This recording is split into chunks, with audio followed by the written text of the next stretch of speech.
Hello दोस्तों, आप सभी को एक नए वीडियो में मोस्ट वेलकम है दोस्तों। तो दोस्तों आज की वीडियो में जो है क्वेश्चन जो आंसर डिस्कस करेंगे टॉप 25 जीके का क्वेश्चन होगा। ठीक है, काफ़ी इंपॉर्टेंट क्वेश्चन है और ऐसे क्वेश्चन जो है सेट पैटर्न का क्वेश्चन होता है, एग्जाम में बार बार रिपीट होता है। ठीक है ना दोस्तों, तो एक एक क्वेश्चन आपके लिए इंपॉर्टेंट है दोस्तों, काफ़ी इंपॉर्टेंट ये वीडियो होने वाला 25 ही क्वेश्चन है, लेकिन सारे 25 जो क्वेश्चन है सिलेक्टेड क्वेश्चन है। ठीक है, किसी भी गवर्नमेंट एग्जाम की तैयारी करते हैं तो ये वीडियो आपके लिए काफ़ी इंपॉर्टेंट है। तो पहला क्वेश्चन पर चलते हैं। पहला क्वेश्चन ये रहा आपका दोस्तों, यहाँ पे जो पूछा गया है कि मोहनजोदड़ो कहाँ स्थित है। ये जो मोहनजोदड़ो है कहाँ स्थित है, आप सभी को पता है कि मोहनजोदड़ो काफ़ी विख्यात सिंधु घाटी सभ्यता का जगह है। तो ये सिंध में है। कहाँ पे है?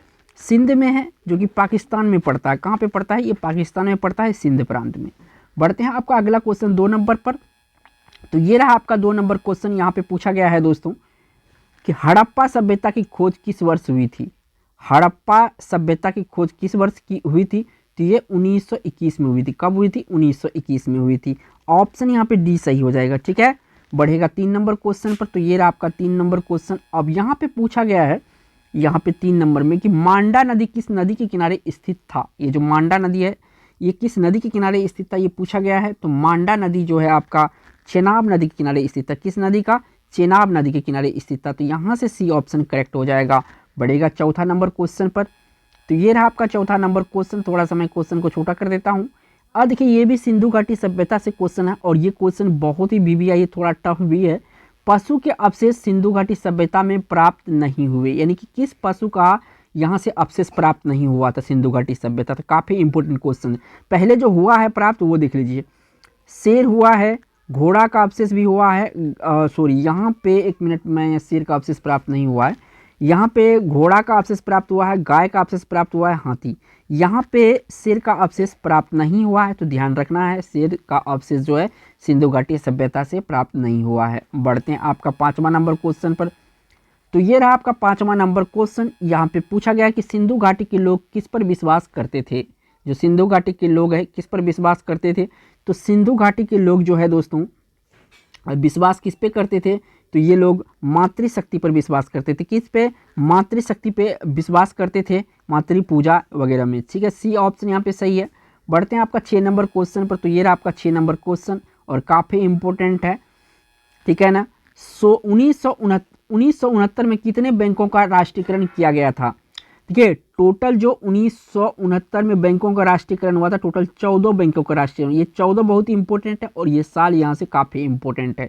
ठीक है ना, तो यहाँ से 14 बैंक ही सेलेक्ट करना है। सी ऑप्शन यहाँ पे सही है। अगर वीडियो अच्छा लगा है दोस्तों तो वीडियो को एक लाइक जरूर कीजिएगा और चैनल पे पहली बार हैं तो चैनल को सब्सक्राइब जरूर कीजिएगा। बढ़ते हैं अगला क्वेश्चन पर।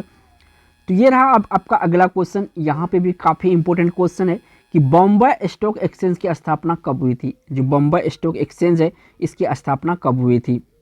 देखिए, 1875 में बॉम्बे स्टॉक एक्सचेंज की स्थापना हुई थी। तो इस क्वेश्चन का राइट आंसर यहाँ से डी ऑप्शन सही हो जाएगा। बढ़ेगा अगला क्वेश्चन 8 नंबर पर। तो ये रहा आपका 8 नंबर क्वेश्चन। यहाँ से पूछा गया है कि भारत में मान्यता प्राप्त स्टॉक एक्सचेंज की संख्या कितनी है। देखिए, भारत में मान्यता प्राप्त जो है टोटल 23 स्टॉक एक्सचेंज है। कितना? 23 है, 23 स्टॉक एक्सचेंज है। तो काफ़ी इंपॉर्टेंट है इकोनॉमिक्स से ये क्वेश्चन। बढ़ते हैं आपका 9 नंबर क्वेश्चन पर। तो 9 नंबर क्वेश्चन ये भी आपका इकोनॉमिक्स से रिलेटेड है और यहाँ पे पूछा है कि दलाल स्ट्रीट कहाँ स्थित है। ये शेयर बाजार की यहाँ पे खरीद बिक्री होता है, तो इसलिए आपका काफ़ी इंपॉर्टेंट क्वेश्चन है। ठीक है ना। तो देखिए, दलाल स्ट्रीट जो है ये आपका मुंबई भारत में है। कहाँ पे? मुंबई महाराष्ट्र या मुंबई कह सकते हैं आप। बी ऑप्शन यहाँ पे सही है। बढ़ते हैं आपका 10 नंबर क्वेश्चन पर।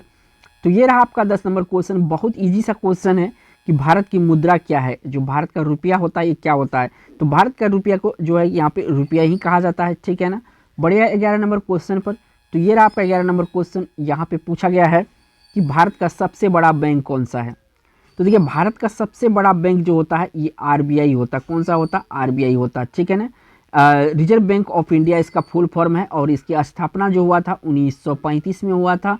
और इसका जो हेडक्वार्टर है, हेडक्वार्टर ये आपका कहाँ पे है?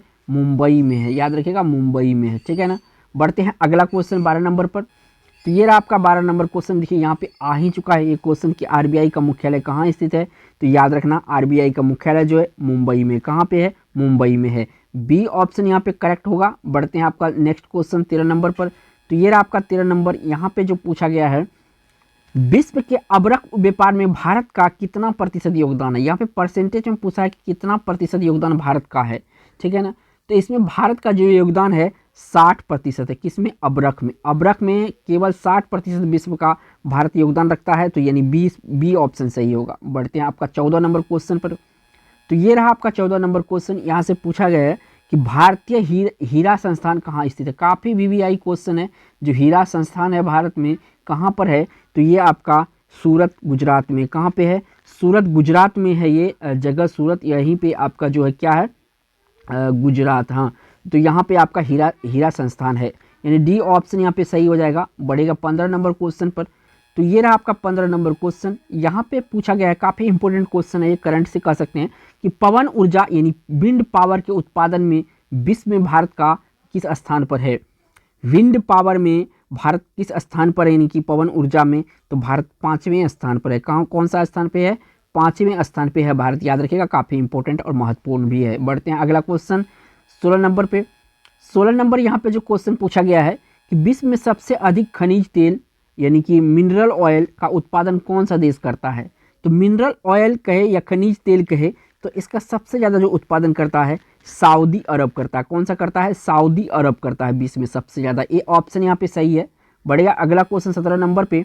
तो ये रहा आपका 17 नंबर क्वेश्चन। यहाँ से पूछा गया है कि एनटीपीसी किस क्षेत्र से संबंधित है। सबसे पहले तो एनटीपीसी का फुल फॉर्म जान लीजिए दोस्तों, ठीक है ना। NTPC national thermal power corporation इसका पूरा नाम होता है, ठीक है। तो जो है ये विद्युत से संबंधित है। किससे? विद्युत से संबंधित है, यानी सी ऑप्शन सही है। बढ़िएगा अगला क्वेश्चन 18 नंबर पर। तो ये रहा 18 नंबर क्वेश्चन। यहाँ पे पूछा गया है कि पहली औद्योगिक क्रांति किस देश में हुई, यानी कि इंडस्ट्रियल रिवोल्यूशन जो है सबसे पहले इनकी प्रथम कहाँ पे हुआ था, तो ये हुआ था दोस्तों ब्रिटेन में। कहाँ पे? ब्रिटेन में। बी ऑप्शन यहाँ पे सही हो जाएगा। बढ़ेगा 19 नंबर क्वेश्चन पर।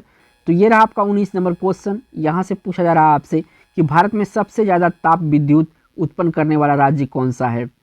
तो देखिए सबसे ज़्यादा ताप विद्युत जो उत्पन्न करता है महाराष्ट्र करता है। सेकेंड नंबर पे आपका कौन सा आता है, तो सेकेंड नंबर पे आपका तमिलनाडु आता है, लेकिन फर्स्ट नंबर पे जो है महाराष्ट्र आता है। तो याद रखिएगा डी ऑप्शन सही है। बढ़ेगा 20 नंबर क्वेश्चन पर। तो अगला क्वेश्चन ये 20 नंबर का है और यहाँ से जो पूछा जा रहा है आपसे, विश्व का सबसे व्यस्त बंदरगाह किसे माना जाता है। वर्ल्ड ज्योग्राफी से क्वेश्चन है ये, ठीक है ना। तो रोटरडम जो है, रोटरडम ये सबसे व्यस्त बंदरगाह माना जाता है विश्व में, ठीक है। यहाँ से बी ऑप्शन सही होगा। बढ़िया 21 नंबर क्वेश्चन पर। तो ये रहा आपका 21 नंबर क्वेश्चन और यहाँ पे पूछा गया है केरल की राजकीय भाषा क्या है। केरल की राजकीय भाषा यहाँ पे पूछा है कि राजकीय भाषा क्या है, ठीक है। तो यहाँ का राजकीय भाषा है मलयालम। कौन सा भाषा है? मलयालम बोली जाती है यहाँ का राष्ट्रीय भाषा है, ठीक है, राजकीय भाषा। बढ़ते हैं अगला क्वेश्चन 22 नंबर पे। अब ये 22 नंबर का क्वेश्चन जो है बायोलॉजी से है कि विटामिन B6 की कमी से पुरुषों को कौन सी बीमारी हो जाती है, यानी B6 की कमी से कौन सा बीमारी होता है पुरुषों में। तो पुरुषों में जो B कमी से होता है अरक्ता होता है, यानी कि एनोरेक्सिया कहा जाता है इसे, अरक्ता यानी कि रक्त की कमी। डी ऑप्शन यहाँ पे सही हो जाएगा। बढ़ते हैं आपका 23 नंबर क्वेश्चन पर। तो ये रहा आपका 23 नंबर क्वेश्चन। यहाँ पे पूछा गया है अल हराम किस देश का मुख्य समाचार पत्र है। तो अल हराम जो है ये आपका इजिप्ट यानी कि मिस्र, इसको हिंदी में क्या कहते हैं? मिस्र कहते हैं। तो ये मिस्र का समाचार पत्र है, ठीक है ना, सी ऑप्शन। बढ़ेगा 24 नंबर क्वेश्चन पर। तो ये रहा आपका 24 नंबर क्वेश्चन। यहाँ पे जो पूछा जा रहा है आपसे कि ये भी बायोलॉजी से क्वेश्चन है कि साइट्रिक एसिड का मुख्य रूप से किस में पाया जाता है। जो सिट्रिक एसिड कहे या साइट्रिक एसिड कहे, मुख्य रूप से नींबू में पाया जाता है। किस में? नींबू में पाया जाता है साइट्रिक एसिड, ठीक है। बढ़ते हैं अगला क्वेश्चन जो कि 25 नंबर का होगा। तो ये रहा आपका 25 नंबर क्वेश्चन और यहाँ पे पूछा गया है कि रानी लक्ष्मीबाई को कब मारा गया था। तो रानी लक्ष्मीबाई को जो मारा गया था ये 1858 में मारा गया था। कब मारा गया था? 1858 में मारा गया था। यहाँ से डी ऑप्शन सही है। अगर वीडियो देखिए दोस्तों 25 क्वेश्चन जो डिस्कस किए हैं काफ़ी महत्वपूर्ण क्वेश्चन है। एक बार में वीडियो अगर समझ नहीं आए तो दोबारा वीडियो को देख सकते हैं, ठीक है। और यहाँ जो वीडियो मैंने डिस्कस किया था काफ़ी इंपॉर्टेंट था दोस्तों। इसी तरह के वीडियो देखने के लिए हमारे चैनल को क्या कर दीजिए, सब्सक्राइब कर सकते हैं आप, और जो है बेल आइकन प्रेस कर लिए इस तरह के वीडियो देखने के लिए। थैंक्स फॉर वॉचिंग दोस्तों।